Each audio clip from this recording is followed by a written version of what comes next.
ਖੇਤੀਬਾੜੀ ਪ੍ਰਧਾਨ ਸੂਬਾ ਹੈ ਪੰਜਾਬ। ਪੰਜਾਬ ਦੀ ਖੇਤੀਬਾੜੀ ਤੇ ਜੇਕਰ ਆਂਚ ਆਏਗੀ ਤਾਂ ਕਿਸਾਨਾਂ ਨੂੰ ਆਪਣਾ ਗਲ ਵੱਢ ਕੇ ਦੇ ਦਾਂਗਾ, ਲੇਕਿਨ ਪੰਜਾਬ ਦੀ ਕਿਸਾਨੀ ਤੇ ਆਂਚ ਨਹੀਂ ਆਉਣ ਦੇਗੀ। ਇਹ ਕਿਸਾਨਾਂ ਦੀ ਸਰਕਾਰ ਹੈ, ਕਿਸਾਨਾਂ ਦੀ ਹਿਤੈਸ਼ੀ ਸਰਕਾਰ ਹੈ, ਇਹ ਕਾਂਗਰਸ ਪਾਰਟੀ ਦੀ ਸਰਕਾਰ ਹੈ।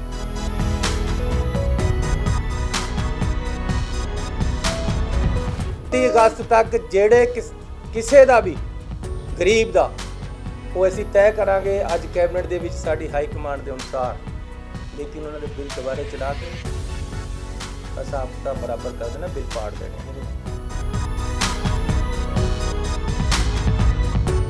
ਇਸ ਸਰਕਾਰ ਦੇ ਵਿੱਚ ਕੋਈ ਇਹ ਨਹੀਂ ਕਹੇਗਾ ਮੇਰੀ ਸਰਕਾਰ ਹੈ ਜਾਂ ਸਾਡੀ ਸਰਕਾਰ ਹੈ। ਇਹ ਸਰਕਾਰ ਪੰਜਾਬ ਦੇ ਲੋਕਾਂ ਦੀ ਹੈ, ਇਹਨਾਂ ਨੇ ਸਾਨੂੰ ਬਣਾਇਆ। ਬਹੁਤ ਫੈਸਲੇ ਲੈਣੇ ਐ ਇਸ ਪੰਜਾਬ ਦੇ ਹਿੱਤ ਦੇ ਵਿੱਚ।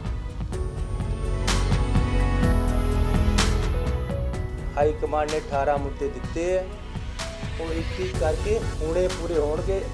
ਅੱਗੇ ਨਹੀਂ ਪਾਵਾਂਗੇ, ਨਾ ਬਰਗਾੜੀ ਅੱਗੇ ਪਏਗਾ, ਨਾ ਕੋਈ ਹੋਰ ਅੱਗੇ ਪਏਗਾ। ਗਣਾਉਣ ਦੀ ਲੋੜ ਨਹੀਂ, ਤੁਹਾਨੂੰ ਸਾਰੇ ਪਤਾ, ਮੈਂ ਗਣਾਉਂਦਾ ਹੀ ਰਿਹਾ ਪਿਛਲੇ 6 ਮਹੀਨੇ ਸਾਲ। ਇਹ ਮੁੱਦੇ ਸਾਰੇ ਹੱਲ ਹੋਣੇ ਆ।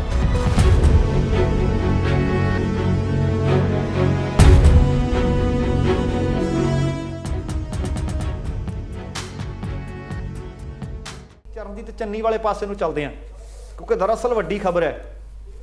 ਇੱਕ ਗਰੀਬ ਪਰਿਵਾਰ ਦੇ ਵਿੱਚੋਂ ਉੱਠੇ ਨੇ। ਤੁਸੀਂ ਦੇਖੋ, ਮਿਊਨਿਸਪਲ ਕਾਰਪੋਰੇਸ਼ਨ ਦੀ ਚੋਣ ਲੜੀ, ਉੱਥੋਂ ਆਜ਼ਾਦ ਵਿਧਾਇਕ ਬਣੇ, ਫਿਰ ਦੁਬਾਰਾ ਜਿੱਤਦੇ ਰਹੇ, ਫਿਰ ਮੰਤਰੀ ਬਣਦੇ ਨੇ, ਫਿਰ ਵਿਰੋਧ ਪ੍ਰਗਟ ਕਰਦੇ ਨੇ, ਆਖਰਕਾਰ ਚਿੱਤ ਚੇਤਿਆਂ ਵਿੱਚ ਹੈ ਨਹੀਂ ਸੀ, ਮੁੱਖ ਮੰਤਰੀ ਬਣ ਜਾਂਦੇ ਨੇ। ਸੋ ਸੰਖੇਪ ਦੇ ਵਿੱਚ ਆਪਾਂ ਤੁਹਾਡੇ ਨਾਲ ਕੱਲ ਵੀ ਜਾਣਕਾਰੀ ਤਾਂ ਲੰਬੀ ਚੌੜੀ ਸੀ ਤੇ ਅੱਜ ਆਪਾਂ ਉਹਨਾਂ ਦਾ ਸਿਆਸੀ ਕੈਰੀਅਰ ਸੰਖੇਪ ਦੇ ਵਿੱਚ ਤੁਹਾਡੇ ਨਾਲ ਦੱਸਿਆ। ਪਰ ਹੁਣ ਉਹਨਾਂ ਨੇ ਆਪਣੇ ਮੁੱਖ ਮੰਤਰੀ ਦੇ ਅਹੁਦੇ ਦੀ ਸਹੁੰ ਚੁੱਕ ਲਈ ਹੈ। ਸਹੁੰ ਚੁੱਕਣ ਤੋਂ ਬਾਅਦ ਸੱਚਮੁੱਚ ਉਹਨਾਂ ਨੇ ਕੁਝ ਐਲਾਨ ਵੀ ਕੀਤੇ ਨੇ। ਐਲਾਨ ਵੀ ਉਹਨਾਂ ਦੇ ਵੱਡੇ ਨੇ, ਪਰ ਅੱਜ ਦਾ ਆਪਣਾ ਸਿਰਲੇਖ ਵੀ ਹੈ ਕਿ ਕੀ ਚੰਨੀ ਦੇ ਐਲਾਨ ਵੱਡੇ ਜਾਂ ਚੁਣੌਤੀਆਂ, ਕਿਉਂਕਿ ਉਹ ਸਾਰੀਆਂ ਚੁਣੌਤੀਆਂ ਜਿਹੜੀਆਂ ਕੈਪਟਨ ਅਮਰਿੰਦਰ ਸਿੰਘ ਸੋਲਵ ਨਾ ਕਰ ਸਕੇ ਜਾਂ ਕਰਨਾ ਨਹੀਂ ਸੀ ਚਾਹੁੰਦੇ, ਪਰ ਉਹਨਾਂ ਲਈ ਵਾਅਦੇ ਉਹਨਾਂ ਨੇ 2017 ਵਿੱਚ ਤੁਹਾਡੇ ਸਾਰਿਆਂ ਨਾਲ ਕੀਤੇ ਸੀ। ਉਹਨਾਂ ਵਿੱਚੋਂ ਕੈਪਟਨ ਅਮਰਿੰਦਰ ਸਿੰਘ ਤਾਂ ਕਦੇ 93% ਕਹਿ ਦਿੰਦੇ, ਕਦੇ 99% ਕਹਿ ਦਿੰਦੇ, ਭਾਵ 90 ਦੇ ਨੇੜੇ ਤੇੜੇ ਉਹ ਕਹਿੰਦੇ ਅਸੀਂ ਆਪਣੇ ਵਾਅਦੇ ਪੂਰੇ ਕਰ ਦਿੱਤੇ। ਜੇ ਤਾਂ ਕੈਪਟਨ ਅਮਰਿੰਦਰ ਸਿੰਘ ਹੋਰਾਂ ਦੀ ਗੱਲ ਦੇ ਉੱਤੇ ਯਕੀਨ ਕਰੀਏ, ਫਿਰ ਤਾਂ ਚਰਨਜੀਤ ਸਿੰਘ ਚੰਨੀ ਨੂੰ ਕੋਈ ਬਹੁਤਾ ਕੰਮ ਕਰਨ ਵਾਲਾ ਰਹਿੰਦਾ ਨਹੀਂ। ਸਿਰਫ ਭਾਵੇਂ 7% ਕਹੋ ਤੇ ਭਾਵੇਂ 10% ਕਹੋ, ਫਿਰ ਤਾਂ 10% ਵਾਅਦੇ ਹੈ, ਫਿਰ ਆ 3-4 ਮਹੀਨਿਆਂ 'ਚੋਂ ਪੂਰੇ ਕਰ ਲੈਣਗੇ। ਪਰ ਜੇਕਰ ਪੰਜਾਬ ਦੀ ਜ਼ਮੀਨੀ ਹਕੀਕਤ ਦੇਖੀਏ ਤਾਂ ਲਗਭਗ ਸਾਰੇ ਦੇ ਸਾਰੇ ਵਾਅਦੇ ਉਸੇ ਤਰ੍ਹਾਂ ਦਿਓ ਕਦ ਬਣ ਚੁੱਕੇ ਆ ਤੇ ਮੂੰਹ ਅੱਡੀ ਖੜੇ ਹੈ ਕਿ ਤੁਸੀਂ ਸਾਨੂੰ ਆਖਿਆ ਤਾਂ ਅਸੀਂ ਸੁੱਤਿਆਂ ਨੂੰ ਜਗਾ ਤਾਂ ਲਿਆ ਸੀ, ਪਰ ਮੁੜ ਕੇ ਸਾਡੀ ਸਾਰ ਕੋਈ ਨਹੀਂ ਲਈ। ਜੇ ਉਹ ਵਾਅਦੇ ਪੂਰੇ ਨਾ ਕੀਤੇ ਤਾਂ ਚਰਨਜੀਤ ਸਿੰਘ ਚੰਨੀ ਤੇ ਕਾਂਗਰਸ ਭੁੱਲ ਜੇ 2022 ਵਿੱਚ ਉਹੀ ਹਾਲ ਹੋਊ ਜਿਸ ਤਰ੍ਹਾਂ ਮੈਂ ਕੱਲ ਜ਼ਿਕਰ ਕਰ ਰਿਹਾ ਸੀ ਕਿ ਬੀਬੀ ਰਾਜਿੰਦਰ ਕੌਰ ਭੱਠਲ 96 ਚ ਬਣਾਏ ਗਏ। 97 ਦੀਆਂ ਚੋਣਾਂ ਦੇ ਵਿੱਚ ਬੁਰਾ ਹਾਲ ਹੋਇਆ ਸੀ ਕਾਂਗਰਸ ਦਾ ਤੇ ਸ਼੍ਰੋਮਣੀ ਅਕਾਲੀ ਦਲ ਨੇ ਜਿੱਤ ਪ੍ਰਾਪਤ ਕੀਤੀ ਵੀ ਸ਼ਾਨਦਾਰ। ਹੁਣ ਚਰਨਜੀਤ ਚੰਨੀ ਹੋਰਾਂ ਨੇ ਆਪਣੀ ਪਹਿਲੀ ਪ੍ਰੈਸ ਕਾਨਫਰੰਸ ਕਰ ਦਿੱਤੀ ਹੈ। ਕਿਹੋ ਜਿਹੇ ਐਲਾਨ ਕੀਤੇ ਆ? ਕਹਿੰਦੇ ਆ ਕਿ ਕਾਫੀ ਕੁਝ ਬੋਲ ਗਏ ਆ ਜੀ। ਬਿਲਕੁਲ ਜੀ, ਬੋਲ ਕਾਫੀ ਕੁਝ ਗਏ ਆ ਚਰਨਜੀਤ ਸਿੰਘ ਚੰਨੀ, ਔਰ ਅੱਜ ਸਹੁੰ ਚੁੱਕਣ ਤੋਂ ਬਾਅਦ ਉਹਨਾਂ ਦੇ ਵੱਲੋਂ ਪ੍ਰੈਸ ਕਾਨਫਰੰਸ ਕੀਤੀ ਗਈ ਔਰ ਨਾਲ ਦੀ ਨਾਲ ਹੀ 2 ਉਪ ਮੁੱਖ ਮੰਤਰੀ ਜਿਹੜੇ ਨੇ ਉਹ ਵੀ ਪੰਜਾਬ ਨੂੰ ਮਿਲੇ ਆ ਔਰ ਉਹਨਾਂ ਦੇ ਵਿੱਚ ਸੁਖਜਿੰਦਰ ਸਿੰਘ ਰੰਧਾਵਾ ਤੇ ਨਾਲ ਹੀ OP ਸੋਨੀ ਜੋ ਕਿ ਅੰਮ੍ਰਿਤਸਰ ਦੇ ਨਾਲ ਸੰਬੰਧਿਤ ਨੇ, ਉਹ ਉਪ ਮੁੱਖ ਮੰਤਰੀ ਜਿਹੜੇ ਆ ਉਹ ਚਰਨਜੀਤ ਸਿੰਘ ਚੰਨੀ ਦੇ ਨਾਲ ਹੋਣਗੇ। ਹੁਣ ਆਸਾਂ ਜਿਹੜੀਆਂ ਲੋਕਾਂ ਨੂੰ ਉਹਨਾਂ ਤੋਂ ਸੀਗੀਆਂ, ਉਹਦੇ ਮੁਤਾਬਕ ਚਰਨਜੀਤ ਸਿੰਘ ਚੰਨੀ ਜਿਹੜੇ ਨੇ ਉਹ ਪ੍ਰੈਸ ਕਾਨਫਰੰਸ ਦੇ ਵਿੱਚ ਐਲਾਨ ਕਰਦੇ ਵੀ ਨਜ਼ਰ ਆਏ ਨੇ ਕਿ ਖੇਤੀਬਾੜੀ ਪ੍ਰਧਾਨ ਸੂਬਾ ਹੈ ਪੰਜਾਬ। ਪੰਜਾਬ ਦੀ ਖੇਤੀਬਾੜੀ ਤੇ ਜੇਕਰ ਆਂਚ ਆਏਗੀ ਤਾਂ ਕਿਸਾਨਾਂ ਨੂੰ ਆਪਣਾ ਗਲ ਵੱਢ ਕੇ ਦੇ ਦਾਂਗਾ, ਲੇਕਿਨ ਪੰਜਾਬ ਦੀ ਕਿਸਾਨੀ ਤੇ ਆਂਚ ਨਹੀਂ ਆਉਣ ਦੇਗੀ। ਇਹ ਕਿਸਾਨਾਂ ਦੀ ਸਰਕਾਰ ਹੈ, ਕਿਸਾਨਾਂ ਦੀ ਹਿਤੈਸ਼ੀ ਸਰਕਾਰ ਹੈ, ਇਹ ਕਾਂਗਰਸ ਪਾਰਟੀ ਦੀ ਸਰਕਾਰ ਹੈ। ਕਾਲੇ ਕਾਨੂੰਨ ਵਾਪਸ ਲੈਣ ਵਾਸਤੇ ਮੈਂ ਕੇਂਦਰ ਸਰਕਾਰ ਨੂੰ ਅਪੀਲ ਕਰਦਾ।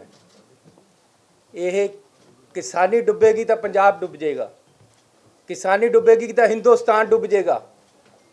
ਕਿਸਾਨੀ ਦੇ ਨਾਲ ਅਰਥ ਵਿਵਸਥਾ ਜੁੜੀ ਹੋਈ ਹੈ। ਕਿਸਾਨ ਦੀ ਫਸਲ ਆਉਂਦੀ ਹੈ ਤਾਂ ਦੁਕਾਨ ਦੇ ਵਿੱਚ ਗਾਹਕ ਆਉਂਦਾ ਹੈ। ਕਿਸਾਨ ਦੀ ਫਸਲ ਆਏਗੀ ਤਾਂ ਮਜ਼ਦੂਰ ਨੂੰ ਖੇਤ 'ਚ ਕੰਮ ਮਿਲਦਾ ਹੈ। ਕਿਸਾਨ ਦੀ ਫਸਲ ਆਏਗੀ ਤਾਂ ਕਿਸਾਨੀ ਤਾਂ ਪੰਜਾਬ ਖੁਸ਼ਹਾਲ ਹੋਏਗਾ। ਪੰਜਾਬ ਸਰਕਾਰ ਤੇ ਅਸਰ ਪੈਂਦਾ ਹੈ। ਇਸ ਕਰਕੇ ਪੰਜਾਬ ਸਰਕਾਰ ਹਰ ਤਰੀਕੇ ਦੇ ਨਾਲ ਕਿਸਾਨਾਂ ਦੇ ਸੰਘਰਸ਼ ਦੇ ਨਾਲ ਖੜੀ ਹੈ ਔਰ ਅਸੀਂ ਸਭ ਕੁਝ ਬਾਰਨ ਨੂੰ ਤਿਆਰ ਹੈ ਕਿਸਾਨਾਂ ਦੇ ਸੰਘਰਸ਼ ਵਾਸਤੇ।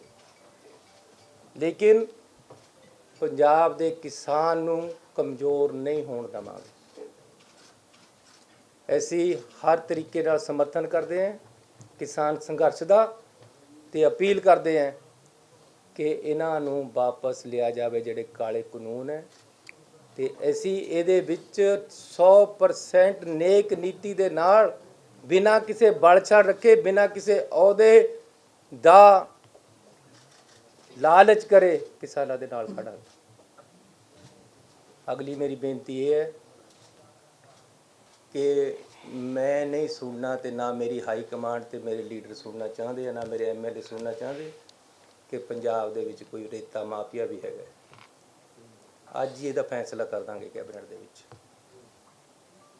ਅੱਜ ਹੀ ਫੈਸਲਾ ਕਰ ਦਾਂਗੇ। ਜਿਹੜਾ ਬਹੁਤ ਜ਼ਰੂਰੀ ਹੈ ਕਿਸਾਨਾਂ ਦਾ ਖੇਤਾਂ ਦੀ ਬਿਜਲੀ ਮਾਫ ਰਹੇ। ਕਿਸਾਨ ਨੂੰ ਲੋੜ ਹੈ ਲੇਕਿਨ ਇੱਕ ਮੋਟਰ ਗਰੀਬਾਂ ਨੂੰ ਪਾਣੀ ਪਿੰਡ ਦੇ ਲੋਕਾਂ ਨੂੰ ਪਾਣੀ ਵੀ ਦਿੰਦੀ ਹੈ ਉਹ ਵੀ ਮਾਫ ਹੋਣੀ ਚਾਹੀਦੀ ਹੈ। ਗਰੀਬਾਂ ਦਾ ਪਾਣੀ ਮਾਫ ਹੋਏਗਾ ਪਿੰਡਾਂ ਦੇ ਵਿੱਚ, ਉਹ ਮੋਟਰ ਦਾ ਵੀ ਬਿੱਲ ਨਹੀਂ ਲੱਗੇਗਾ। 10-10 ਲੱਖ ਰੁਪਏ ਦੇ ਬਿੱਲ ਖੜੇ ਆ, 20-20 ਲੱਖ ਦੇ 50-50 ਲੱਖ ਦੇ ਸਾਰੇ ਮਾਫ ਕਰਾਂਗੇ ਕੈਬਨਿਟ ਦੀ ਅੱਜ ਦੀ ਮੀਟਿੰਗ ਦੇ ਵਿੱਚ। ਗਰੀਬਾਂ ਨੂੰ ਕਿਸੇ ਗਰੀਬ ਦਾ ਕਨੈਕਸ਼ਨ ਇਸ ਕਰਕੇ ਨਹੀਂ ਕੱਟੇਗਾ ਕਿ ਜੀ ਉਹਦਾ ਬਿੱਲ ਦੇਣਾ ਹੈ।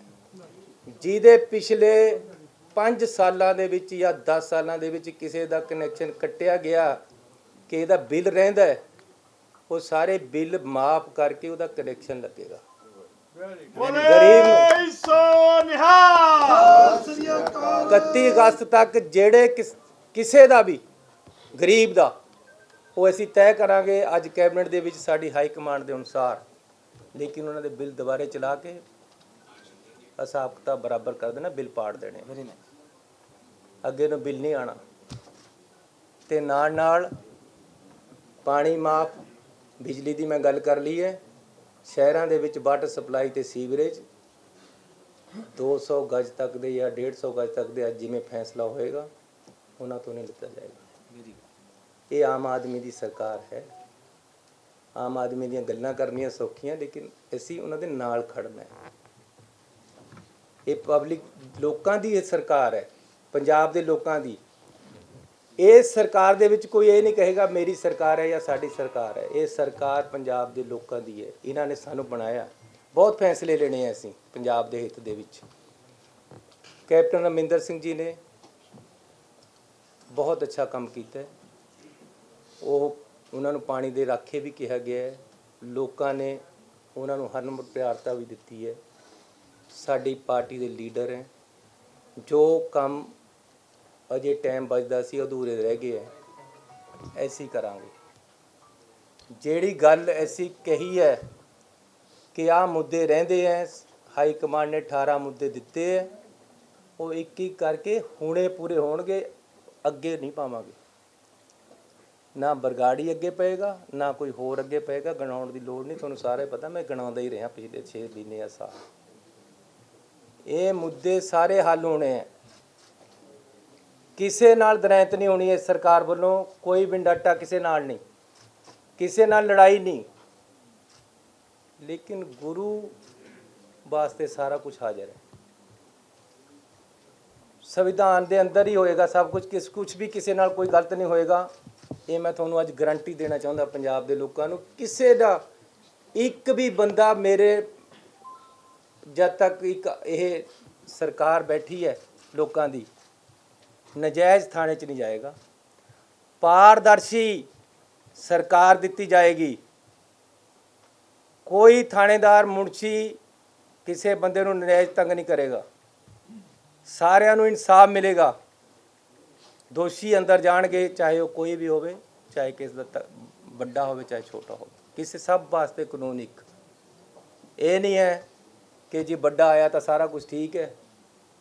ਤਹਿਸੀਲਾਂ ਦੇ ਵਿੱਚ ਬਿਲਕੁਲ ਸਹੀ ਤਰੀਕੇ ਨਾਲ ਕੰਮ ਚੱਲੇਗਾ, ਜਾਂ ਮੈਂ ਰਹਾਂਗਾ ਜਾਂ ਫਿਰ ਨਹੀਂ ਤਾਂ ਉਹ ਰਹਿਣਗੇ। ਈਮਾਨਦਾਰੀ ਪੱਲੇ ਰੱਖੀ ਹੋਈ ਹੈ। ਲੋਈ ਲੈ ਕੇ ਆਉਂਦਾ, ਲੋਈ ਲੈ ਕੇ ਘਰ ਚਲਾ ਜਾਵਾਂਗਾ, ਲੇਕਿਨ ਈਮਾਨਦਾਰੀ ਸਰਕਾਰ ਨਹੀਂ ਛੱਡੇਗੀ। ਮੈਂ ਇਕੱਲਾ ਨਹੀਂ, ਸਰਕਾਰ 'ਚ ਚੱਲੇਗੀ ਈਮਾਨਦਾਰੀ। ਅਰੇ ਪਾਰਦਰਸ਼ੀ ਤੁਹਾਨੂੰ ਅਸੀਂ ਦਿਖਾਵਾਂਗੇ ਇਸ ਤਰ੍ਹਾਂ ਹੋ ਰਹੀ ਹੈ। ਤੇ ਮੈਂ ਇੱਕ, ਮੇਰੀ ਵਾਈਫ ਵੀ ਡਾਕਟਰ ਹੈ, ਮੇਰਾ ਭਰਾ ਡਾਕਟਰ ਹੈ, ਮੇਰੇ ਘਰ 'ਚ ਵੀ ਬਹੁਤ ਸਾਰੇ ਕਰਮਚਾਰੀ ਹੈ। ਮੇਰੀ ਵਾਈਫ ਜਦ ਬਿਜਲੀ ਦਾ ਬਿੱਲ ਆਉਂਦਾ, ਮੈਨੂੰ ਮੇਰੇ ਵੱਲ ਨੂੰ ਦੇਖਣ ਲੱਗ ਜਾਂਦੀ, ਕਹਿੰਦੀ ਮੇਰੇ ਤਨਖਾਹ 'ਚੋਂ ਜਾਣੇ ਹੈ। ਇਹ ਇਮਾਨਦਾਰੀ ਦੀ ਗੱਲ ਦੱਸਿਆ, ਅੱਜ ਕੁਛ ਮੈਂ ਝੂਠ ਨਹੀਂ ਬੋਲਣਾ। ਇਹ ਬਿੱਲ ਘਟਣੇ ਹੈ ਤਾਂ ਕਿ ਕਿਸੇ ਦੀ ਬੀਵੀ ਉਹਨੂੰ ਇਹ ਨਾ ਕਹੇ ਕਿ ਦੇਣੇ ਕਿੱਥੇ ਤੇ ਹੈ। ਮੈਂ ਕਰਮਚਾਰੀਆਂ ਦੇ, ਮੇਰੇ ਪਰਿਵਾਰ ਦੇ ਵਿੱਚ ਬਹੁਤ ਹੈ, ਇਸ ਕਰਕੇ ਮੈਂ ਕਰਮਚਾਰੀਆਂ ਦਾ ਨੁਮਾਇੰਦਾ ਹੈਗਾ। ਕਰਮਚਾਰੀ ਸਾਡੇ ਜਿੰਦ ਜਾਨ ਹੈ, ਪੰਜਾਬ ਸਰਕਾਰ ਨੂੰ ਚਲਾਉਂਦੇ ਹੈ। ਇਸ ਲਈ ਮੈਂ ਪੰਜਾਬ ਸਰਕਾਰ ਦੇ ਸਾਰੇ EMPLOYEES ਨੂੰ ਹੱਥ ਜੋੜ ਕੇ ਬੇਨਤੀ ਕਰਦਾ ਹਾਂ ਕਿ ਤੁਹਾਡਾ ਭਰਾ ਤੁਹਾਡਾ ਛੋਟਾ ਹੈ, ਵੱਡਾ ਹੈ, ਤੁਹਾਡਾ ਪੁੱਤਰ ਹੈ। ਮੈਂ ਉਰੇ, ਮੈਨੂੰ ਮੇਰੇ ਨੁਮਾਇੰਦਿਆਂ ਨੇ ਬਿਠਾ ਲਿਆ, ਇੱਕ ਮਸਲੇ ਦਾ ਹੱਲ ਕਰ ਦਾਂਗਾ। ਕਿਸੇ ਨਾਲ ਕੋਈ ਦਨੈਤ ਨਹੀਂ ਹੋਏਗੀ। ਤੁਹਾਡੇ ਬਕਾਏ ਆ ਉਹ ਰਹਿਣਗੇ, ਜਿਹੜੇ ਪੱਕੇ ਹੋਣ ਵਾਲੇ ਪੱਕੇ ਹੋਣਗੇ। ਸਭ ਦੇ ਕੰਮ ਕਰਾਂਗਾ, ਮਸਲੇ ਸਾਰੇ ਹੱਲ ਕਰਾਂਗਾ। ਮੈਨੂੰ ਥੋੜ੍ਹਾ ਜਿਹਾ ਟਾਈਮ ਦੇ ਦਿਓ। ਇੱਕ ਵਾਰ ਮੇਰੀ ਅਪੀਲ ਤੇ ਸਾਰੀਆਂ ਹੜਤਾਲਾਂ ਬੰਦ ਕਰਕੇ ਆਪਣੇ ਕੰਮ ਤੇ ਆ ਜਾਓ। ज़्यादा टाइम नहीं मंगता, मैं थोड़ा टाइम दे दो ताकि मैं अपने रंधावा साहब बैठे हैं, बहुत ही होनहार और कट्टर कांग्रेसी परिवार चो डिप्टी CM इन्हों बनाया गया है। जे इन्हों का खून टेस्ट करो भी जिते कांग्रेस निकलनी और ईमानदारी निकलनी, दो चीज़ां इन्हों के अंदर है। इन्हों साड़ी हाई कमांड ने, साडे MLAs ने डिप्टी CM चुनिया। मैं इन्हों बधाई देना और हाई कमांड का धन्यवाद करदा। सोनी साहब आज़ाद भी जित गए सी, इन्हां दा अपना एक मुकाम है और बहुत ही होनहार है। इन्हों अज मौका MLA साहबान ने, कांग्रेस पार्टी ने दिता है। मैं इन्हों मुबारकबाद देना। ऐसी पार्टी असी सारे बैठ के EMPLOYEES दे नाल गल करांगे, जो मसले सारे हल करांगे। लेकिन एक बेनती जरूर करांगा कि वापस काम ते आ जाओ। आपां ने पंजाब नूं अगे लेके जाना है। जे किसी EMPLOYEE दे घर 10,000 फालतू जाना तो मेरे घर भी आना है। इस करके मैं उन्हां दे नाल खड़ा है।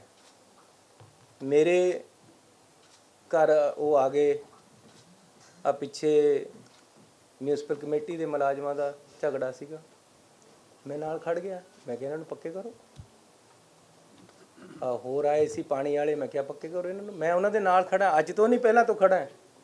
फिर जे मैं उन्होंने नाल खड़ा तो वो अज मेरे नाल आके दफ्तर खड़ जान, काम पर जोर दे देन, मेरे ते विश्वास रखन, सरकार ते विश्वास रखन, पार्टी ते विश्वास रखन, मसले सारे हल हो जाएंगे, ਕੰਮਾਂ ਤੇ ਆ ਜਾਣ।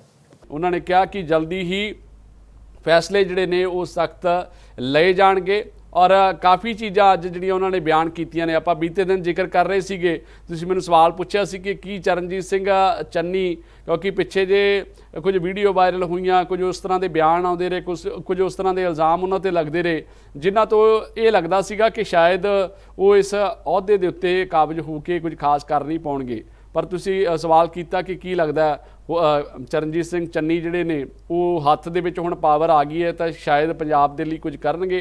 तो उस चीज़ का जिहड़ा आपां एक जवाब कह सकते हैं। फिलहाल समा लगेगा ਇਹਨਾਂ ਕੰਮਾਂ ਨੂੰ ਪੂਰੇ ਕਰਨ ਦੇ ਉੱਤੇ। ਪਰ ਜਿਹੜੇ ਐਲਾਨ ਉਹਨਾਂ ਨੇ ਕਰ ਦਿੱਤੇ ਹੈ ਉਹ ਵਾਕਿਆ ਹੀ ਆਪਾਂ ਕਹਿ ਸਕਦੇ ਹਾਂ ਕਿ ਉਹਦੇ ਨਾਲ ਇਹ ਇੰਜ ਲੱਗਦਾ ਕਿ ਆਉਣ ਵਾਲੇ ਦਿਨਾਂ ਦੇ ਵਿੱਚ ਪੰਜਾਬ ਦੀ ਕੁਝ ਥੋੜ੍ਹੀ ਬਹੁਤ ਨੁਹਾਰ ਜਿਹੜੀ ਆ ਉਹ ਬਦਲ ਸਕਦੀ ਹੈ ਜਾਂ ਪੰਜਾਬ ਦੇ ਲੋਕਾਂ ਨੂੰ ਕੁਝ ਰਾਹਤ ਮਿਲ ਸਕਦੀ ਹੈ। ਔਰ ਦੂਜੀ ਗੱਲ ਕਿ ਕੀ ਉਹਨਾਂ ਦੇ ਲਈ ਕੁਝ ਹੀ ਵਾਅਦੇ ਰਹਿ ਗਏ ਆ, ਜ਼ਿਆਦਾਤਰ ਕੈਪਟਨ ਅਮਰਿੰਦਰ ਸਿੰਘ ਨੇ ਪੂਰੇ ਕਰ ਲਏ ਆ। ਤਾਂ ਇਸ ਗੱਲ ਦੀ ਗਵਾਹੀ ਤਾਂ ਕਾਂਗਰਸ ਹਾਈ ਕਮਾਨ ਨੇ ਆਪੇ ਭਰ ਦਿੱਤੀ, ਕਿਉਂਕਿ 18 ਨਿਕਾਤੀ ਏਜੰਡਾ ਉਹਨਾਂ ਨੇ ਕੈਪਟਨ ਅਮਰਿੰਦਰ ਸਿੰਘ ਦੇ ਅੱਗੇ ਰੱਖ ਦਿੱਤਾ ਸੀਗਾ। ਔਰ ਉਹ 18 ਨਿਕਾਤੀ ਏਜੰਡਾ ਬੈਣੀਪਾਲ ਜੀ ਉਹੀ ਹੈ ਜਿਹਦੇ ਵਿੱਚ ਪੰਜਾਬ ਦੇ ਤਕਰੀਬਨ ਜਿਹੜੇ ਵਾਅਦੇ ਕੈਪਟਨ ਅਮਰਿੰਦਰ ਸਿੰਘ ਨੇ ਕੀਤੇ ਸੀਗੇ ਉਹ ਹੂਬਹੂ ਉਸੇ ਤਰ੍ਹਾਂ ਹੀ ਖੜੇ ਹੈ ਔਰ ਉਹਨਾਂ ਨੂੰ ਹੀ ਪੂਰੇ ਕਰਨ ਦੀ ਗੱਲ ਜਿਹੜੀ ਆ ਉਹ ਕਹੀ ਗਈ ਸੀ। ਉਹਨਾਂ ਦੇ ਵਿੱਚੋਂ ਪਹਿਲ ਦੇ ਆਧਾਰ ਦੇ ਉੱਤੇ 5-6 ਮੁੱਦੇ ਉਹਨਾਂ ਨੇ ਕਿਹਾ ਸੀ ਕਿ ਪਹਿਲਾਂ ਤੁਸੀਂ ਇਹ ਹੱਲ ਕਰੋ ਔਰ ਉਸ ਤੋਂ ਬਾਅਦ ਜਿਹੜੇ ਬਾਕੀ ਹੋਣਗੇ ਫਿਰ ਉਹਨਾਂ ਨੂੰ ਵੀ ਹੱਲ ਕਰਕੇ ਦਿਖਾਇਓ। ਜੇ ਕੈਪਟਨ ਅਮਰਿੰਦਰ ਸਿੰਘ ਕਹਿੰਦੇ ਆ ਕਿ 90% ਦੀ ਵਾਅਦੇ ਤਾਂ ਮੈਂ ਪੂਰੇ ਕਰ ਦਿੱਤੇ ਸੀ ਤੇ ਫਿਰ ਹਾਈ ਕਮਾਨ ਨੂੰ ਕੀ ਲੋੜ ਪੈਂਦੀ 18 ਨਿਕਾਤੀ ਏਜੰਡਾ ਲਿਆਉਣ ਦੀ। ਔਰ ਉਹਦਾ ਫਿਰ ਏਜੰਡਾ ਜਾਂ ਤਾਂ ਛੋਟਾ ਹੁੰਦਾ ਜੇ 10% ਦੇ ਹਿਸਾਬ ਨਾਲ ਆਪਾਂ ਦੇਖੀਏ, ਜੇ ਨਹੀਂ ਉਹਨਾਂ ਨੇ ਦੇਖਿਆ ਕਿ ਕੰਮ ਹੋਏ ਆ ਤਾਂ ਫਿਰ ਹੀ ਉਹਨਾਂ ਨੇ ਇਹ ਏਜੰਡਾ ਦਿੱਤਾ ਸੀਗਾ। ਔਰ ਇਹਦੇ ਮੁਤਾਬਕ ਹੁਣ ਚਰਨਜੀਤ ਸਿੰਘ ਚੰਨੀ ਦੇ ਲਈ ਉਹ ਸਾਰੇ ਕੰਮ ਕਰਨੇ ਬਹੁਤ ਜ਼ਰੂਰੀ ਹੋਣਗੇ। ਔਰ ਉਹਨਾਂ ਦੇ ਵਿੱਚੋਂ ਨਵਜੋਤ ਸਿੰਘ ਸਿੱਧੂ ਜਿਹੜੀ ਹਾਮੀ ਭਰ ਕੇ ਗਏ ਆ ਉਹ ਕਹਿੰਦੇ ਕਿ 2-3 ਮੁੱਦੇ ਅਜਿਹੇ ਆ ਜਿਨ੍ਹਾਂ ਦਾ ਅੱਜ ਦੀ ਕੈਬਨਿਟ ਦੇ ਵਿੱਚ ਹੀ ਫੈਸਲਾ ਲੈ ਲਿਆ ਜਾਊਗਾ। ਔਰ ਤੁਸੀਂ ਦੇਖਿਓ ਕਿ ਜਲਦ ਹੀ ਜਿਹੜੇ ਨੇ ਉਹ ਬਾਕੀ 18 ਨਿਕਾਤੀ ਜਿਹੜੇ ਦਿੱਤੇ ਗਏ ਆ ਸਾਨੂੰ ਮੁੱਦੇ ਏਜੰਡੇ ਉਹ ਵੀ ਜਲਦ ਤੋਂ ਜਲਦ ਅਸੀਂ ਪੂਰੇ ਕਰਨ ਦੀ ਕੋਸ਼ਿਸ਼ ਕਰਾਂਗੇ, ਕਿਉਂਕਿ ਹੁਣ ਮੁੱਖ ਮੰਤਰੀ ਜਿਹੜਾ ਬਿਰਾਜਮਾਨ ਹੋਇਆ ਉਹ ਕੰਮ ਕਰਨ ਵਾਲਾ ਹੈ। ਔਰ ਅੱਜ ਦੀ ਜੇਕਰ ਗੱਲ ਕੀਤੀ ਜਾਵੇ, ਅੱਜ ਸਹੁੰ ਚੁੱਕੀ ਹੈ ਔਰ ਉਸ ਤੋਂ ਬਾਅਦ ਕੈਬਨਿਟ ਦੀ ਮੀਟਿੰਗ ਰੱਖ ਲਈ ਗਈ ਔਰ ਉੱਥੇ ਜਿਹੜੇ ਮੁੱਦੇ ਵਿਚਾਰਨ ਦੀ ਗੱਲ ਕੀਤੀ ਜਾ ਰਹੀ ਹੈ ਜਾਂ ਮੁੱਦੇ ਜਿਹੜੇ ਨੇ ਉਹ ਫਾਈਨਲ ਕਰਨ ਦੀ ਗੱਲ ਕੀਤੀ ਜਾ ਰਹੀ ਹੈ, ਉਹਦੇ ਤੋਂ ਲੱਗਦਾ ਵੀ ਹੈ ਕਿ ਐਕਸ਼ਨ ਮੂਡ ਦੇ ਵਿੱਚ ਚਰਨਜੀਤ ਸਿੰਘ ਚੰਨੀ ਪਹਿਲੇ ਦਿਨ ਤੋਂ ਆ ਗਏ ਹੈ। ਔਰ ਅੱਜ ਜੋ ਪ੍ਰੈਸ ਕਾਨਫਰੰਸ 'ਚ ਐਲਾਨ ਕੀਤੇ, ਪਹਿਲਾਂ ਮੈਂ ਤੁਹਾਨੂੰ ਉਹਦੇ ਬਾਰੇ ਥੋੜ੍ਹੀ ਜਿਹੀ ਜਾਣਕਾਰੀ ਦੇ ਦਿਆਂ ਕਿ ਅੱਜ ਕੀ ਕੁਝ ਜਿਹੜਾ ਉਹਨਾਂ ਨੇ ਕਿਹਾ ਹੈ ਔਰ ਕਿੰਨੀ ਕੁ ਚੁਣੌਤੀ ਉਹਨਾਂ ਦੇ ਲਈ ਹੋਊਗੀ ਉਹ ਬਾਅਦ ਦੇ ਵਿੱਚ ਚਲੋ ਆਪਾਂ ਡਿਸਕਸ ਕਰਾਂਗੇ। ਹੁਣ ਸਭ ਤੋਂ ਜ਼ਰੂਰੀ ਗੱਲਾਂ ਜੋ ਆਪਾਂ ਪ੍ਰੋਗਰਾਮਾਂ ਦੇ ਵਿੱਚ ਕਰਦੇ ਹੁੰਦੇ ਸੀ ਕਿ ਥਾਣੇ ਕਚਹਿਰੀਆਂ ਦੇ ਵਿੱਚ ਆਪਾਂ ਨੂੰ ਧੱਕੇ ਖਾਣੇ ਪੈਂਦੇ ਆ ਬੈਣੀਪਾਲ ਜੀ, ਔਰ ਉੱਥੇ ਜਾ ਕੇ ਜਿਹੜੇ ਬੰਦੇ ਦੀ ਤਾਂ ਕੋਈ ਥੋੜ੍ਹੀ ਬਹੁਤੀ ਪਹੁੰਚ ਹੈਗੀ ਹੈ ਉਹ ਤਾਂ ਫਿਰ ਵੀ ਆਪਣਾ ਕੋਈ ਨਾ ਕੋਈ ਕੰਮ ਕਢਾ ਲੈਂਦਾ ਜਾਂ ਫਿਰ ਜਿਹਦੇ ਕੋਲੇ ਪੈਸੇ ਹੈਗੇ ਆ ਉਹ ਵੀ ਆਪਦਾ ਕਿਤੇ ਨਾ ਕਿਤੇ ਕੰਮ ਕਰਾ ਲੈਂਦਾ। ਪਰ ਬਹੁਤ ਘੱਟ ਲੋਕ ਇਸ ਤਰ੍ਹਾਂ ਦੇ ਹੋਣਗੇ ਜਿਨ੍ਹਾਂ ਕੋਲੇ ਪੈਸੇ ਵੀ ਨਹੀਂ, ਜਿਨ੍ਹਾਂ ਦੇ ਕੋਲੇ ਪਹੁੰਚ ਵੀ ਨਹੀਂ, ਉਹਨਾਂ ਨੂੰ ਥਾਣੇ ਦੇ ਵਿੱਚ ਵੜਨ ਦਿੱਤਾ ਜਾਂਦਾ ਹੋਵੇ ਜਾਂ ਫਿਰ ਸਹੀ ਢੰਗ ਦੇ ਨਾਲ ਉੱਥੇ ਮੁਨਸ਼ੀ ਜਾਂ ਥਾਣੇਦਾਰ ਜਾਂ ਕੋਈ ਵੀ ਅਧਿਕਾਰੀ ਹੈ ਉਹ ਉਹਨਾਂ ਨਾਲ ਗੱਲ ਕਰਦਾ ਹੋਵੇ। ਔਰ ਆਪਾਂ ਇਹ ਨਹੀਂ ਕਹਿੰਦੇ ਕਿ ਸਾਰੇ ਮਾੜੇ ਆ, ਅੱਜ ਵੀ ਨਹੀਂ ਕਹਿੰਦੇ, ਪਰ ਬਹੁਤ ਸਾਰਾ ਇਸ ਤਰ੍ਹਾਂ ਦਾ ਸਿਸਟਮ ਬਣ ਚੁੱਕਿਆ ਸੀਗਾ ਕਿ ਆਮ ਲੋਕਾਂ ਦੀ ਸੁਣਵਾਈ ਜਿਹੜੀ ਥਾਣਿਆਂ ਦੇ ਵਿੱਚ ਨਹੀਂ ਹੁੰਦੀ ਸੀ। ਚਰਨਜੀਤ ਚੰਨੀ ਨੇ ਕਿਹਾ ਕਿ ਥਾਣਿਆਂ ਦੇ ਵਿੱਚ ਹੁਣ ਸਭ ਦੇ ਲਈ ਕਾਨੂੰਨ ਜਿਹੜਾ ਉਹ ਇੱਕ ਹੋਵੇਗਾ। ਕਾਨੂੰਨ ਪਹਿਲਾਂ ਵੀ ਇੱਕ ਹੁੰਦਾ ਸੀਗਾ ਪਰ ਉਹਨੂੰ ਤਰੀਕਾ ਜਿਹੜਾ ਉਹ ਉੱਥੋਂ ਦੇ ਅਫਸਰਾਂ ਦਾ ਉਹ ਅਲੱਗ-ਅਲੱਗ ਹੁੰਦਾ ਸੀਗਾ। ਜਿਹੜਾ ਬੰਦਾ ਤਗੜਾ ਉਹਦੇ ਲਈ ਹੋਰ ਤੇ ਦੂਜੇ ਲਈ ਹੋਰ। ਉਹਨਾਂ ਕਿਹਾ ਕਿ ਹੁਣ ਸਭ ਨੂੰ ਇਨਸਾਫ ਮਿਲੇਗਾ, ਕੋਈ ਥਾਣੇਦਾਰ, ਕੋਈ ਮੁਨਸ਼ੀ, ਕੋਈ ਅਫਸਰ ਆਮ ਬੰਦੇ ਨੂੰ ਥਾਣੇ ਦੇ ਵਿੱਚ ਤੰਗ ਨਹੀਂ ਕਰੂਗਾ ਔਰ ਨਾ ਹੀ ਕਿਸੇ ਤੇ ਬਦਲਾਖੋਰੀ ਦੀ ਜਿਹੜੀ ਨੀਤੀ ਹੈ ਉਹ ਅਪਣਾਈ ਜਾਊਗੀ। ਯਾਨੀ ਕਿ ਜਿਸ ਤਰ੍ਹਾਂ ਪਹਿਲਾਂ ਹੁੰਦਾ ਸੀਗਾ ਕਿ ਹਾਂ ਪਰਚੇ ਤੁਹਾਡੇ ਤੇ ਪਹੁੰਚ ਦੇ ਆਧਾਰ ਦੇ ਉੱਤੇ ਦਰਜ ਹੋ ਜਾਂਦੇ ਸੀਗੇ, ਉਹ ਚੀਜ਼ਾਂ ਤੋਂ ਹੁਣ ਚਰਨਜੀਤ ਸਿੰਘ ਚੰਨੀ ਕਹਿੰਦੇ ਆ ਕਿ ਬਦਲਾਅ ਵੇਖਣ ਨੂੰ ਮਿਲੂਗਾ। ਕਿੰਨਾ ਮਿਲੇਗਾ ਇਹ ਆਪਾਂ ਫਿਰ ਕਹਿੰਦੇ ਆ ਕਿ ਇਹ ਸਮਾਂ ਦੱਸੂਗਾ। ਉਸ ਤੋਂ ਬਾਅਦ ਉਹ ਕਹਿੰਦੇ ਆ ਕਿ ਤਹਿਸੀਲ ਦੇ ਵਿੱਚ ਕੰਮ ਦੀ ਜਿਹੜੀ ਪਾਰਦਰਸ਼ਤਾ ਹੁਣ ਉਹ ਆਵੇਗੀ ਔਰ ਜਿੰਨੇ ਵੀ ਅਫਸਰ ਨੇ, ਕੋਈ ਤਹਿਸੀਲਦਾਰ ਹੈ, ਕੋਈ ਪਟਵਾਰੀ ਹੈ, ਸਹੀ ਢੰਗ ਦੇ ਨਾਲ ਕੰਮ ਕਰਨ ਲੱਗ ਜਾਣ, ਨਹੀਂ ਤਾਂ ਫਿਰ ਜਾਂ ਉਹ ਰਹਿਣਗੇ ਤੇ ਜਾਂ ਫਿਰ ਮੈਂ ਰਹੂੰਗਾ। ਉਸ ਤੋਂ ਬਾਅਦ ਇਮਾਨਦਾਰੀ ਦੇ ਨਾਲ ਸਰਕਾਰ ਚੱਲੇਗੀ, ਇਹ ਉਹਨਾਂ ਨੇ ਕਿਹਾ। ਉਹਨਾਂ ਨੇ ਆਪ ਤਾਂ ਕਿਹਾ ਹੀ ਹੈ ਕਿ ਇਮਾਨਦਾਰੀ ਦੇ ਨਾਲ ਮੈਂ ਕੰਮ ਕਰਾਂਗਾ ਪਰ ਸਰਕਾਰ ਮੇਰੀ ਜਿਹੜੀ ਹੈ ਜਾਂ ਮੇਰੇ ਜਿਹੜੇ ਕੈਬਨਿਟ ਮੰਤਰੀ ਹੋਣਗੇ ਉਹ ਵੀ ਇਮਾਨਦਾਰੀ ਦੇ ਨਾਲ ਕੰਮ ਕਰਨਗੇ।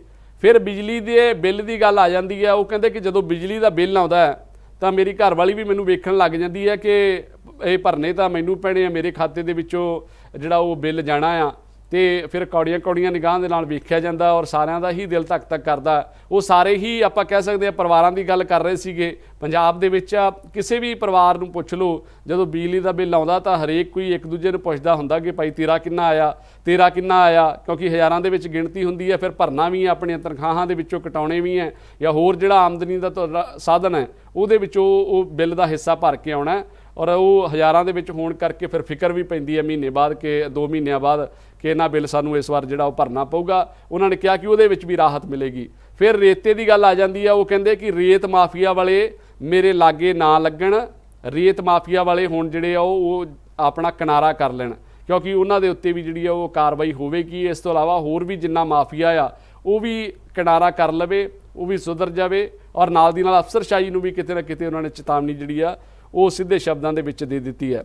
ਕੈਪਟਨ ਅਮਰਿੰਦਰ ਸਿੰਘ ਦੇ ਸੋਲੇ ਉਹਨਾਂ ਨੇ ਗਾਏ ਆ, ਉਹਨਾਂ ਨੇ ਕਿਹਾ ਕਿ ਚਲੋ ਵਧੀਆ ਕੰਮ ਕੀਤਾ, ਨਿੰਦਿਆ ਨਹੀਂ। ਹਾਲਾਂਕਿ ਹੁਣ ਤੱਕ ਇਹੀ ਕਹਿੰਦੇ ਆ ਚਰਨਜੀਤ ਸਿੰਘ ਚੰਨੀ ਕਿ ਕੈਪਟਨ ਅਮਰਿੰਦਰ ਸਿੰਘ ਉਹ ਕੰਮ ਨਹੀਂ ਕਰ ਰਹੇ ਜੋ ਉਹਨਾਂ ਨੇ ਵਾਅਦੇ ਕੀਤੇ ਸੀਗੇ, ਅਸੀਂ ਲੋਕਾਂ ਦੇ ਵਿੱਚ ਕਿਵੇਂ ਜਾਵਾਂਗੇ। ਬੇਅਦਬੀ ਦਾ ਮੁੱਦਾ ਸੀਗਾ, ਨਸ਼ਿਆਂ ਦਾ ਮੁੱਦਾ ਸੀਗਾ। ਔਰ ਅੱਜ ਇੱਕ ਹੋਰ ਗੱਲ ਹੈ, ਚਮਕੌਰ ਸਾਹਿਬ ਜਦੋਂ ਪਹੁੰਚੇ ਆ ਉੱਥੇ ਜਾ ਕੇ ਸੰਬੋਧਨ ਕੀਤਾ ਚਰਨਜੀਤ ਸਿੰਘ ਚੰਨੀ ਨੇ, ਔਰ ਉੱਥੇ ਜਾ ਕੇ ਬੇਅਦਬੀ ਵਾਲੇ ਮਸਲੇ ਦਾ ਜਲਦ ਹੱਲ ਨਿਕਲਣ ਦੀ ਉਹਨਾਂ ਨੇ ਗੱਲ ਆਖ ਦਿੱਤੀ ਹੈ। ਉਹਨਾਂ ਨੇ ਕਿਹਾ ਕਿ ਗੁਰੂ ਦੀ ਬੇਅਦਬੀ ਮਾਮਲੇ ਦਾ ਇਨਸਾਫ ਮਿਲਣ ਦਾ ਹੁਣ ਸਮਾਂ ਆ ਗਿਆ।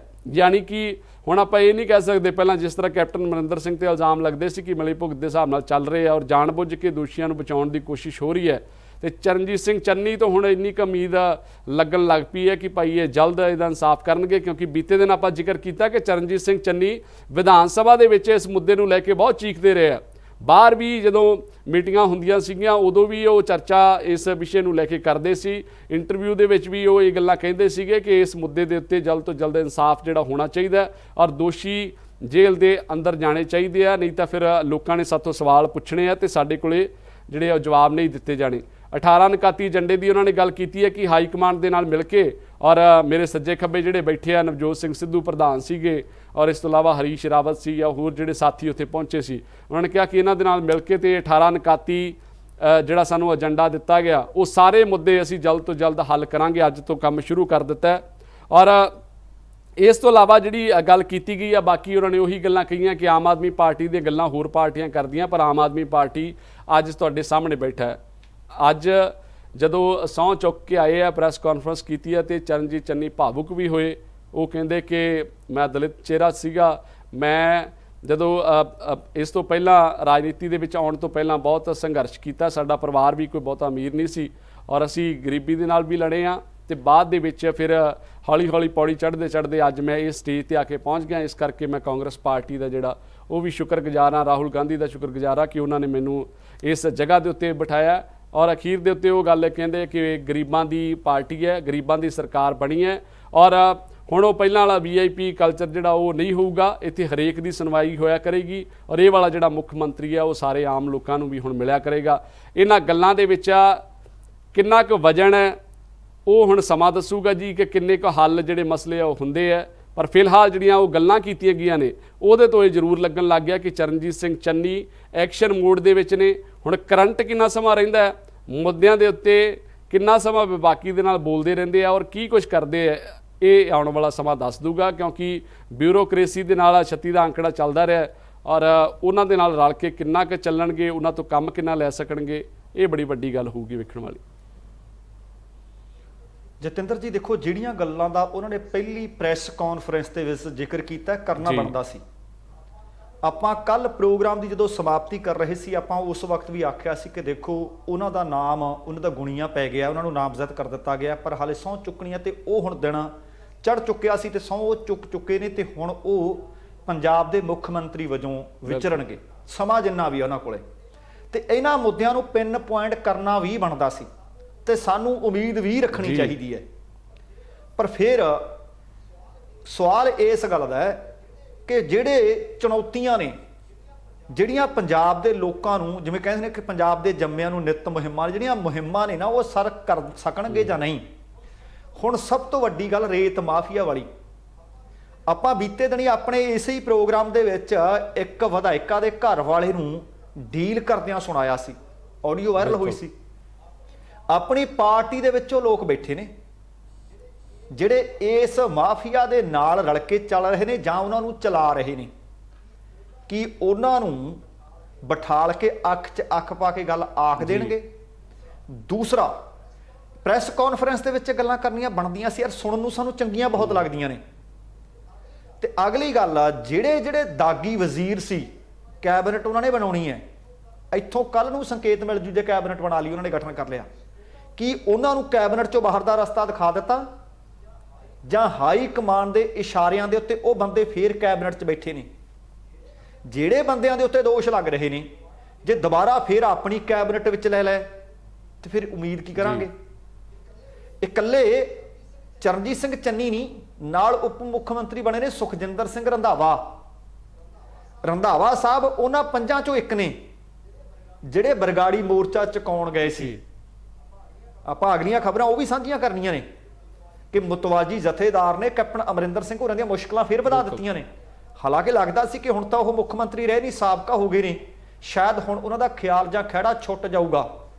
ਖਹਿੜਾ ਥੋੜੀ ਛੁੱਟਦਾ, ਜੋ ਆਪਾਂ ਕੀਤੇ ਕਾਰਨਾਮੇ ਆ ਉਹ ਤਾਂ ਬੋਲਦੇ ਰਹਿਣਗੇ। ਜਿੰਨੀ ਦੇਰ ਤੱਕ ਅਸੀਂ ਰਹਿਣਾ ਤੇ ਇਤਿਹਾਸ ਲੋਕ ਪੜ੍ਹਿਆ ਕਰਨਗੇ, ਉਹ ਤਾਂ ਬੋਲਦੇ ਰਹਿਣੇ ਨੇ। ਹੁਣ ਉਹਨਾਂ ਨੇ ਇੱਕ ਜਿਹੜੀ ਸਭ ਤੋਂ ਵੱਡੀ ਅਪੀਲ ਕੀਤੀ ਆ, ਇੱਥੋਂ ਪਤਾ ਲੱਗ ਜਾਣਾ ਕਿ ਉਹਨਾਂ ਦੀ ਅਪੀਲ ਦਾ ਅਸਰ ਕਿੰਨਾ ਕੁ ਹੁੰਦਾ ਹੈ।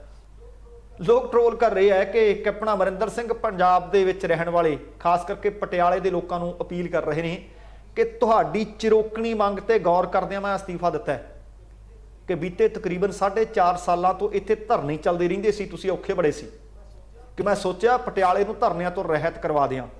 ਹੁਣ ਦੇਖੋ, ਪਟਿਆਲੇ ਤੋਂ ਧਰਨੇ ਆਪਾਂ ਨੂੰ ਪਤਾ ਚੁੱਕੇ ਜਾਣੇ ਨੇ, ਮੋਤੀ ਮਹਿਲ ਦਾ ਘਰਾਓ ਨਹੀਂ ਹੋਵੇਗਾ, ਪਰ ਮੋਤੀ ਮਹਿਲ ਦੇ ਨਾਲ ਨਾਲ ਨਵਜੋਤ ਸਿੰਘ ਸਿੱਧੂ ਵੀ ਪਟਿਆਲੇ ਰਹਿੰਦੇ ਆ। ਕਿਤੇ ਹੁਣ ਉਹਨਾਂ ਦੀ ਬਜਾਏ ਨਵਜੋਤ ਸਿੰਘ ਸਿੱਧੂ ਦੀ ਕੋਠੀ ਦਾ ਘਰਾਓ ਤਾਂ ਨਹੀਂ ਹੋਣ ਲੱਗ ਜੂ, ਇਹ ਤਾਂ ਸਮਾਂ ਦੱਸੂ। ਪਰ ਨਾਲ ਜਿਹੜੀ ਉਹਨਾਂ ਨੇ ਅਪੀਲ ਕੀਤੀ ਹੈ ਕਿ ਜਿੰਨੇ ਵੀ ਮੁਲਾਜ਼ਮ ਇਸ ਵਕਤ ਹੜਤਾਲ ਦੀ ਰਾਹ ਤੇ ਨੇ, ਮੈਂ ਅਪੀਲ ਕਰਦਾ ਕੁਝ ਸਮਾਂ ਮੈਨੂੰ ਦੇ ਦਿਓ।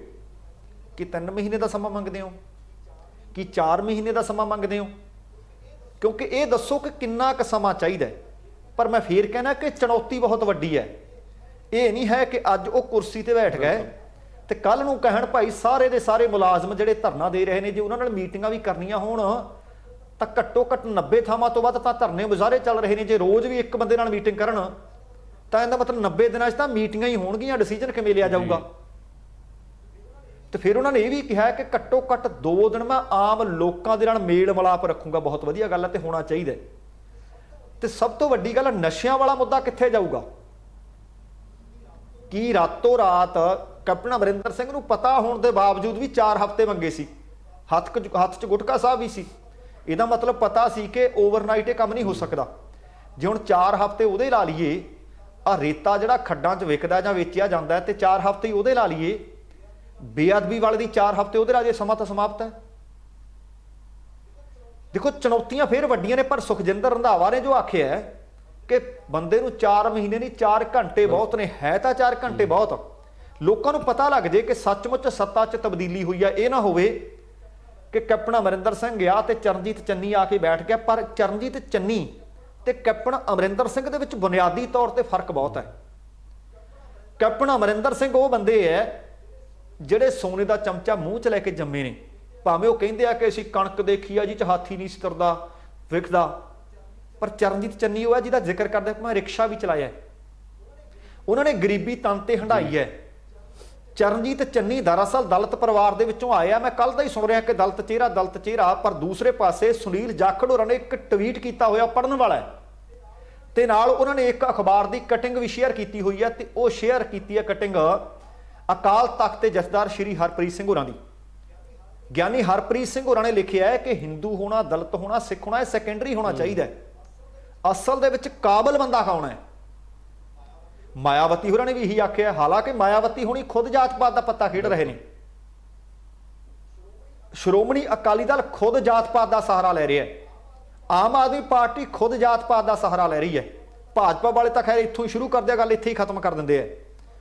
ਪਰ ਹੁਣ ਤੁਸੀਂ ਦੇਖੋ ਕਿ ਜੇ ਉਹਨਾਂ ਨੂੰ ਆਪਾਂ ਦਲਿਤ ਇੱਕ ਪਾਸੇ ਵੀ ਕੱਢ ਦਈਏ, ਆਪਾਂ ਕੱਲ ਵੀ ਜ਼ਿਕਰ ਕਰ ਰਹੇ ਸੀ ਕਿ ਅਸਲ ਦੇ ਵਿੱਚ ਅਸੀਂ ਅੱਗੇ ਜਦੋਂ ਜਿਸ ਦਿਨ ਕੇਜਰੀਵਾਲ ਨੇ ਆਖਿਆ ਸੀ ਕਿ ਸਿੱਖ ਵੀ ਹੋਊ ਤੇ ਪੰਜਾਬੀ ਵੀ ਹੋਊ, ਆਪਾਂ ਇਹ ਤਾਂ ਕਹਿ ਸਕੇ ਪੰਜਾਬੀ ਤਾਂ ਹੋਣਾ ਚਾਹੀਦਾ, ਬਾਹਰ ਦਾ ਨਾ ਹੋਵੇ, ਪਰ ਕਿ ਸਿੱਖ ਹੋਣਾ ਲਾਜ਼ਮੀ ਹੈ।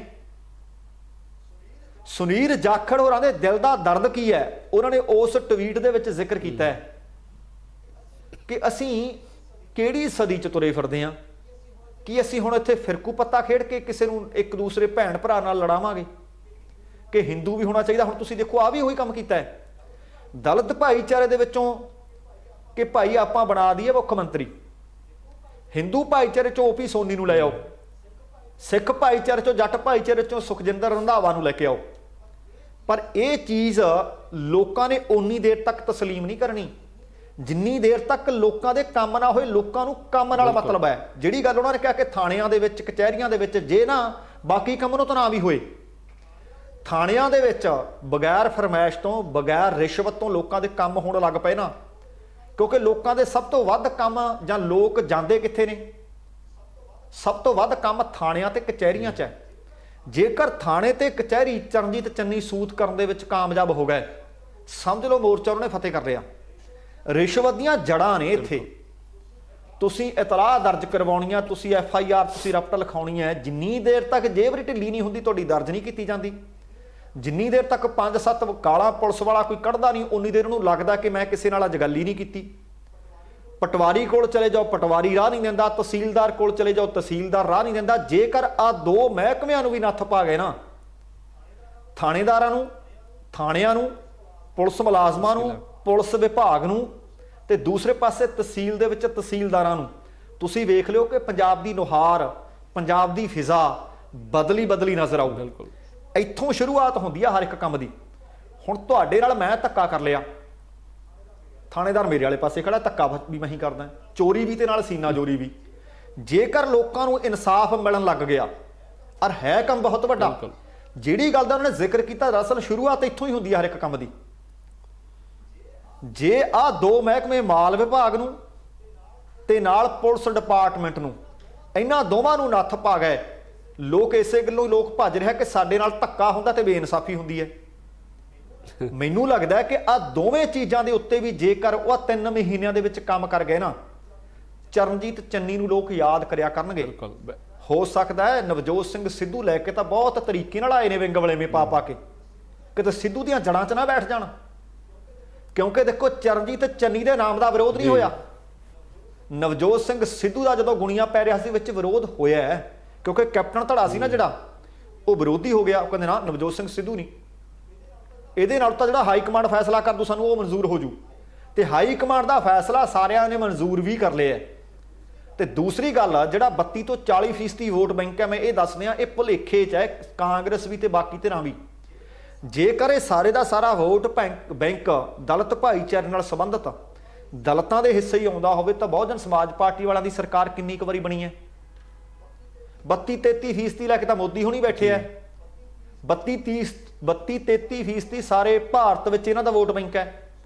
ਸੋ ਇਹ ਕਹਿ ਦੇਣਾ ਕਿ ਹਾਂ ਜੇ ਹੁਣ ਦਲਿਤਾਂ ਦਾ ਬਣ ਗਿਆ ਤੇ ਦਲਿਤ ਸਾਰੇ ਨਾਲ ਜੁੜ ਜਾਣਗੇ, ਪਹਿਲੀ ਗੱਲ ਤੇ ਮੈਨੂੰ ਲੱਗਦਾ ਕਿ ਹੋਣਾ ਹੀ ਨਹੀਂ ਚਾਹੀਦਾ। ਜਾਤ ਪਾਤ ਦੇ ਉੱਤੇ ਤਾਂ ਪੱਤਾ ਖੇਡਿਆ ਹੀ ਨਹੀਂ ਜਾਣਾ ਚਾਹੀਦਾ। ਚਰਨਜੀਤ ਚੰਨੀ ਮੰਨ ਲਓ ਕਿ ਇੱਕ ਪੜ੍ਹੇ ਲਿਖੇ ਇਨਸਾਨ ਨੇ, ਇੱਕ ਚੰਗੇ ਸਿਆਸਤਦਾਨ ਨੇ, ਜੇ ਤਾਂ ਇਹ ਗੱਲ ਕਹਿਣ ਕਿ ਅਸੀਂ ਇੱਕ ਚੰਗੇ ਬੰਦੇ ਦੀ ਚੋਣ ਕੀਤੀ ਹੈ, ਫਿਰ ਅੱਧੇ ਲੋਕ ਕਹਿਣਗੇ ਹਾਂ ਵਧੀਆ ਕੰਮ ਕੀਤਾ ਹੈ। ਜਦੋਂ ਤੁਸੀਂ ਗੱਲ ਹੀ ਇੱਥੋਂ ਸ਼ੁਰੂ ਕਰਦੇ ਹੋ ਕਿ ਇੱਕ ਦਲਿਤ ਚਿਹਰਾ ਸੀ ਭਾਈ, ਅਸੀਂ ਗਰੀਬ ਬੰਦੇ ਨੂੰ ਅੱਗੇ ਲਿਆਂਦਾ, ਮੈਨੂੰ ਲੱਗਦਾ ਕਿ ਗੱਲ ਦੀ ਸ਼ੁਰੂਆਤ ਹੀ ਗਲਤ ਕੀਤੀ ਜਾ ਰਹੀ ਹੈ। ਸੁਰਿੰਦਰ ਜੀ, ਤੁਹਾਡੀਆਂ ਕੀ ਟਿੱਪਣੀਆਂ ਨੇ ਇਹਦੇ ਤੇ? ਬਿਲਕੁਲ ਜੀ, ਸੁਰਿੰਦਰ ਜੀ ਦਾ ਬਿਆਨ ਲੈਂਦੇ ਆ, ਗੱਲ ਤੁਹਾਡੀ ਠੀਕ ਹੈ, ਕਿਉਂਕਿ ਉਹਨਾਂ ਦੀਆਂ ਤਾਂ ਉਪਲਬਧੀਆਂ ਹੋਰ ਬਹੁਤ ਹੈ। ਜੇ ਉਹਨਾਂ ਦਾ ਸਿਆਸੀ ਆਪਾਂ ਪਿਛੋਕੜ ਵੇਖੀਏ ਤੇ ਉਹ ਪਹਿਲਾਂ MC ਬਣਦੇ ਰਹੇ ਆ, ਫਿਰ ਵਿਧਾਇਕ ਵੀ ਚੁਣੇ ਗਏ, ਆਜ਼ਾਦ ਵੀ ਲੜੇ ਆ ਤੇ ਉਹਦੇ ਵਿੱਚ ਵੀ ਜਿੱਤ ਹਾਸਲ ਕੀਤੀ ਹੈ। ਔਰ ਯੂਨੀਵਰਸਿਟੀ ਪੱਧਰ ਦੇ ਉੱਤੇ ਵੀ ਕਹਿੰਦੇ ਕਿ ਵਧੀਆ ਉਹਨਾਂ ਦੇ ਨਾਮ ਮੁਕਾਮ ਜਿਹੜੇ ਆ ਉਹ ਲੱਗੇ ਹੋਏ ਆ। ਪਰ ਫਿਰ ਜਦੋਂ ਇਹ ਚੀਜ਼ ਅੱਗੇ ਪੇਸ਼ ਕਰ ਦਿੱਤੀ ਜਾਂਦੀ ਹੈ ਕਿ ਦਲਿਤ ਚਿਹਰਾ ਸੀਗਾ ਤਾਂ ਕਰਕੇ ਇਹਨਾਂ ਨੂੰ ਮੁੱਖ ਮੰਤਰੀ ਦਾ ਚਿਹਰਾ ਬਣਾ ਦਿੱਤਾ ਗਿਆ, ਤਾਂ ਉਹ ਗੱਲਾਂ ਦੇ ਉੱਤੇ ਆਪੇ ਹੀ ਸਵਾਲ ਉੱਠਣੇ ਜਿਹੜੇ ਨੇ ਉਹ ਲਾਜ਼ਮੀ ਹੁੰਦੇ ਆ ਔਰ ਉੱਠ ਵੀ ਰਹੇ ਨੇ। ਤੁਹਾਨੂੰ ਕੀ ਲੱਗਦਾ ਸੁਰਿੰਦਰ ਜੀ? ਬਿਲਕੁਲ, ਮੇਰੇ ਹਿਸਾਬ ਨਾਲ ਤਾਂ ਵੀ ਬਹੁਤ ਵਧੀਆ ਇਨਸਾਨ ਨੇ ਤੇ ਚੰਗੇ ਕਾਬਲ ਅਸੀਂ ਇੱਕ ਇਨਸਾਨ ਨੂੰ ਪੰਜਾਬ ਦੀ ਡੋਰ ਸਾਂਭੀ ਹੈ, ਇੰਨਾ ਕੁ ਬਹੁਤ ਸੀਗਾ। ਬਾਕੀ ਸਾਰੀਆਂ ਚੀਜ਼ਾਂ ਉਵੇਂ ਹੁੰਦੀਆਂ ਰਹੀਆਂ, ਪਰ ਅੱਜ ਦਾ ਦਿਨ ਜਤਿੰਦਰ ਵਾਕਈ ਅੱਜ ਦਾ ਦਿਨ ਚੰਨੀ ਸਰਕਾਰ ਦਾ ਹੀ ਰਿਹਾ।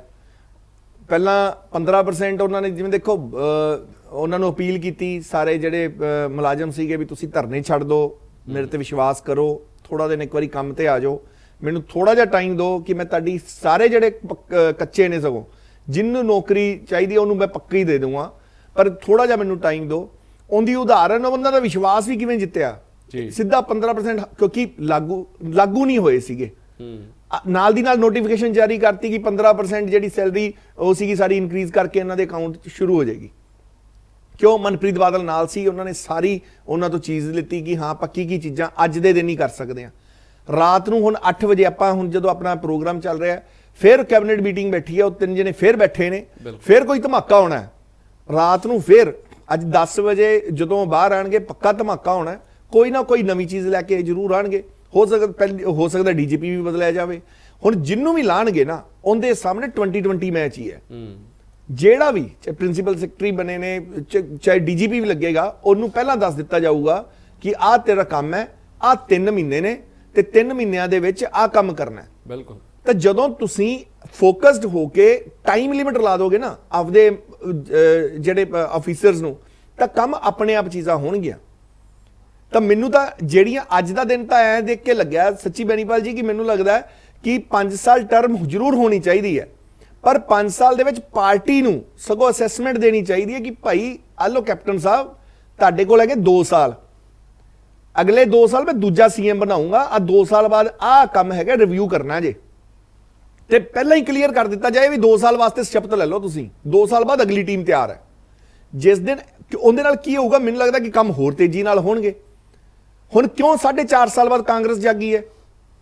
ਕਾਰਨ ਸਿਰਫ ਇਹੀ ਸੀ ਕਿ ਹੁਣ 6 ਮਹੀਨੇ ਰਹਿ ਗਏ, ਲੋਕਾਂ ਦੇ ਮਗਰ ਭੱਜ ਲਈਏ, ਫਿਰ ਹੁਣ ਉਹ ਚੀਜ਼ਾਂ ਕਰ ਲਈਏ।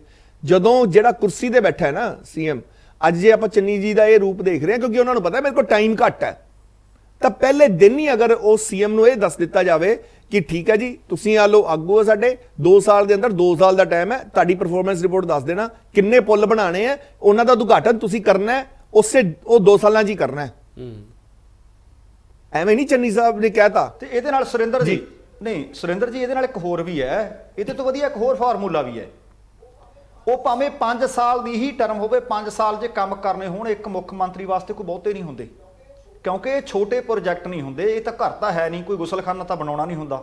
ਵੱਡੇ ਪ੍ਰੋਜੈਕਟ ਨੇ, ਉਹਨਾਂ ਨੂੰ ਕੰਮ ਵਿਉਂਤਬੰਦੀ ਕਰਦਿਆਂ, ਜ਼ਮੀਨ ਖਰੀਦਦਿਆਂ, ਅਕਵਾਇਰ ਕਰਦਿਆਂ, ਪਲੈਨਿੰਗ ਕਰਦਿਆਂ ਸਮਾਂ ਤਾਂ ਉਹਨਾਂ ਨੂੰ ਲੱਗਦਾ ਹੈ, ਰਾਤੋਂ ਰਾਤ ਕਿਲੇ ਨਹੀਂ ਉਸਰਦੇ। ਪਰ ਜਿਸ ਤਰ੍ਹਾਂ ਕਿਸਾਨ ਆਗੂਆਂ ਨੇ ਮੀਟਿੰਗ ਕੀਤੀ ਸੀ, ਉਹਦੇ ਵਿੱਚ ਦੇਖੋ ਕਿੱਡਾ ਜ਼ਬਰਦਸਤ ਸੁਝਾਅ ਸੀ ਕਿ ਠੀਕ ਹੈ ਤੁਸੀਂ ਮੈਨੀਫੈਸਟੋ ਤਿਆਰ ਕਰਦੇ ਹੋ, ਫਿਰ ਇੱਕ ਕੈਲੰਡਰ ਕਿਉਂ ਨਹੀਂ ਨਾਲ ਦਿੰਦੇ ਕਿ ਮੰਨ ਲਓ ਫਰਵਰੀ ਦੇ ਵਿੱਚ ਤੁਹਾਡੀ ਚੋਣ ਹੋ ਜਾਣੀ ਹੈ, ਮੰਨ ਲਓ ਚਰਨਜੀਤ ਚੰਨੀ ਦੁਬਾਰਾ ਮੁੱਖ ਮੰਤਰੀ ਬਣਦੇ ਆ, ਦੱਸੋ ਕਿ ਜਿਹੜੇ ਪਟਿਆਲੇ ਦੇ ਵਿੱਚ ਈਟੀਟੀ ਟੈਟ ਪਾਸ ਅਧਿਆਪਕ ਧਰਨਾ ਲਾਉਂਦੇ ਆ, ਅਗਸਤ ਮਹੀਨੇ ਉਹਨਾਂ ਨਾਲ ਪਹਿਲੀ ਮੀਟਿੰਗ ਹੋਊ, ਸਤੰਬਰ ਮਹੀਨੇ ਤੱਕ ਉਹਨਾਂ ਨਾਲ ਡਿਸੀਜਨ ਲੈ ਕੇ ਉਹਨਾਂ ਦੀ ਗੱਲ ਆਰ ਜਾਂ ਪਾਰ ਕਰ ਦਿੱਤੀ ਜਾਊ।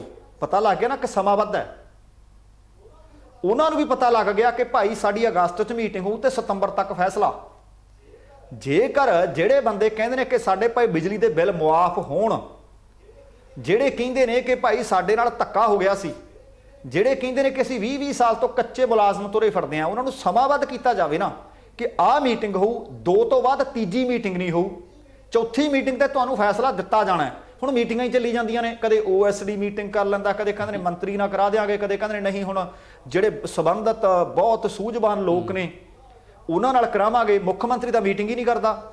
ਸੋ ਸਭ ਤੋਂ ਵੱਡੀ ਗੱਲ ਇਹ ਹੈ ਕਿ ਭਾਵੇਂ ਉਹਨੂੰ 5 ਸਾਲ ਦਿੱਤੇ ਜਾਣ, ਪਰ ਇੱਕ ਕੈਲੰਡਰ ਹੋਵੇ ਕਿ ਕਿਹੜਾ ਕੰਮ ਕਦੋਂ ਡਿਸੀਜਨ ਤੇ ਕਦੋਂ ਤੱਕ ਉਹ ਨੇਪਰੇ ਚਾੜਿਆ ਜੋ। ਜਿੰਨੀ ਦੇਰ ਤੱਕ ਇਹ ਨਹੀਂ ਹੁੰਦਾ, ਉਹ ਭਾਵੇਂ ਚੰਨੀ ਆ ਜਾਣ ਤੇ ਭਾਵੇਂ ਕੋਈ ਹੋਰ, ਕਿਉਂਕਿ ਇਸ ਕਰਕੇ ਅੱਜ ਆਪਾਂ ਉਹ ਟਿੱਪਣੀਆਂ ਨਹੀਂ ਕਰ ਰਹੇ ਕਿ ਉਹਨਾਂ ਤੋਂ ਹੋਣਾ ਨਹੀਂ, ਕਿਉਂਕਿ ਹਲੇ ਕੁਝ ਘੰਟੇ ਤਾਂ ਸਹੁੰ ਚੁੱਕਿਆਂ ਨੂੰ ਹੋਇਆ, ਕਲਾਸ ਜ਼ਰੂਰੀ ਹੈ। ਸੋ ਉਮੀਦ ਕੀਤੀ ਜਾਣੀ ਚਾਹੀਦੀ ਆ ਕੋ ਕਰਨਗੇ। ਪਰ ਆ 2 ਜਿਹੜੀਆਂ ਗੱਲਾਂ ਦਾ ਜ਼ਿਕਰ ਕੀਤਾ, ਜੇ ਤੀਸਰੀ ਨੂੰ ਨਾ ਵੀ ਉਹਨਾਂ ਤੋਂ ਕਰ ਹੋਇਆ, ਲੋਕ ਇੰਨੇ ਕੁ ਸਿਆਣੇ ਹੈਗੇ ਭਾਈ 3 ਮਹੀਨਿਆਂ 'ਚ ਉਹਨਾਂ ਨੇ ਉਹ ਕੁਝ ਕਰ ਦਿੱਤਾ ਜੋ 9.5 ਸਾਲਾਂ ਦੇ ਵਿੱਚ ਕੈਪਟਨ ਅਮਰਿੰਦਰ ਸਿੰਘ ਨਾ ਕਰ ਸਕੇ, ਜੋ 10 ਸਾਲਾਂ ਦੀ ਇਕੱਠੀ ਟਰਮ ਦੇ ਵਿੱਚ ਬਾਦਲ ਕੇ ਨਾ ਕਰ ਸਕੇ। ਆ 2 ਮਹਿਕਮਿਆਂ ਨੂੰ ਜੇਕਰ ਨੱਥ ਪਾ ਗਏ ਨਾ, ਤੇ ਸਮਝੋ ਕਾਂਗਰਸ ਪਾਰਟੀ ਨੂੰ ਕੋਈ ਡੱਕ ਨਹੀਂ ਸਕਦਾ, ਕੋਈ ਰੋਕ ਨਹੀਂ ਸਕਦਾ। ਦੋਸਤੋ, ਕੁੱਲ ਮਿਲਾ ਕੇ ਇਹ ਸੀ ਆਪਣਾ ਅੱਜ ਦਾ ਪ੍ਰੋਗਰਾਮ। ਉਮੀਦ ਕਰ ਰਹੇ ਹਾਂ ਕਿ ਤੁਹਾਨੂੰ ਚੰਗਾ ਲੱਗਿਆ ਹੋਵੇਗਾ। ਤੁਹਾਡਾ ਸਭਨਾਂ ਦਾ ਤਹਿ ਦਿਲੋਂ ਧੰਨਵਾਦ। ਜਾਣ ਤੋਂ ਪਹਿਲਾਂ ਕਹਾਂਗਾ, ਜ਼ਿੰਦਗੀ ਜਿੰਦਾਦਲੀ ਦਾ ਨਾਮ ਹੈ। ਦਵਿੰਦਰ ਸਿੰਘ ਬੈਨੀਪਾਲ ਨੂੰ ਆਗਿਆ ਦਿਓ। ਸਤਿ ਸ਼੍ਰੀ ਅਕਾਲ। ਤੇਰਾ ਰਾਖਾ।